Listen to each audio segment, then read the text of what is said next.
আমাদের আন্দোলন যতক্ষণ না সফল হয় আমরা ঈদে বাড়ি যাচ্ছি না, দরকার আমরা ঈদ এইখানেই করব। আমরা মৃত্যুকে বেছে নিতে প্রস্তুত আছি, কিন্তু আমাদের দাবি দাবা থেকে 1 ইঞ্চিও আমরা পিছনে হাঁটবো না। এই আন্দোলন ততক্ষণ পর্যন্ত চলবে যতক্ষণ আমাদের 7 দফা দাবি আদায় না হয়। প্রথমত দাবি হচ্ছে আমাদের চেয়ারম্যানের, বাংলাদেশ পল্লী বিদ্যুৎ বোর্ডের যে চেয়ারম্যান তার অপসারণ, এবং দ্বিতীয়ত হচ্ছে বাংলাদেশ পল্লী বিদ্যুৎ বোর্ড এবং সমিতি একীভূতকরণ।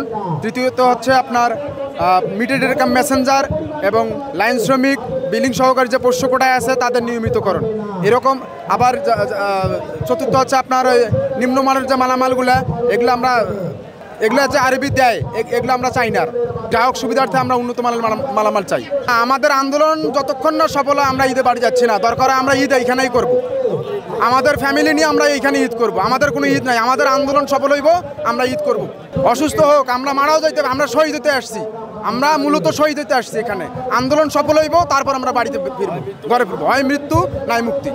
আমরা আশা হচ্ছে যে আমরা 7 দফা নিয়েই ঘরে ফিরবো, এই আশায় আমরা আন্দোলন করতেছি। আরবির এই বৈষম্যের বিরুদ্ধে আমরা প্রায় 15,000 পিসিএম মিটার রিডার আছি, পিয়ন কাম মেসেঞ্জার চুক্তিভিত্তিক, যারা 36 বছর ধরে এই প্রতিষ্ঠানে কর্মরত আছি চুক্তিতে। আমাদের প্রয়োজন আছে, এটা সমিতি জানে, আরবি জানে, তারপরেও আমাদেরকে এইভাবে কন্ট্রাক্ট বেসিকে রেখে দিয়েছে।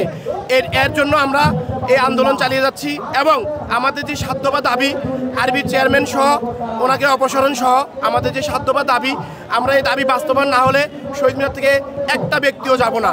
আমরা আমরণ অনশন দেব, আমরা মৃত্যুকে বেছে নিতে প্রস্তুত আছি, কিন্তু আমাদের দাবি দাবা থেকে 1 ইঞ্চিও আমরা পিছনে হাঁটবো না। দেখেন, আমাদের পরিবাররা সবাই আমাদেরকে সাপোর্ট করে আছে, কারণ আমাদের চাকরি থাকলে আমাদের পরিবার বাঁচবে। আমরা এই পরিবারের জন্য সংগ্রাম করতেছি, শুধু পরিবার না, আমরা এই 14 কোটি মানুষের জন্য সংগ্রাম করতেছি। আমাদের ন্যায্য অধিকারটা হচ্ছে সব গ্রাহক সেবা। আমরা গ্রাহক প্রান্তে প্রতিনিয়ত যাই, আমরা রিডিং করি, আমরা বিল বিতরণ করি। আমাদের লোকজন প্রতি মাসে 2 বার করে গ্রাহক প্রান্তে যায়। গ্রাহকদের সেবা দিতে গিয়ে আমরা লাঞ্ছিত হই, গ্রাহকদের বিভিন্ন প্রশ্নের সম্মুখীন আমরা হই, কিন্তু গ্রাহকদের এই প্রশ্নের উত্তর দিতে গিয়ে গ্রাহক কোনো তথ্য খুঁজে পায় না। তারা আমাদেরকে চিনে, তারা বিআরবিকে চিনে না। তারা জানে যে আমরা মিটার দেই, আমরা বিদ্যুৎ দেই, সব কিছু আমরা দেই, এবং আমাদের ভাইদের গায়ে তারা হাতও তুলে, অনেকে আহত হয়েছে দীর্ঘদিনে। নিম্নমানের মালামাল দিয়ে গ্রাহকদেরকে যে অসন্তোষ, তারা আমাদের উপরে ক্ষোভটা সৃষ্টি করে, গ্রাহক আমাদের উপর তাদের প্রেশার ক্রিয়েট করে। কিন্তু আমরা বুঝাই যে বিষয়টা আসলে আমাদের হাতে না, সম্পূর্ণ বিষয়টা হচ্ছে বিআরবির হাতে।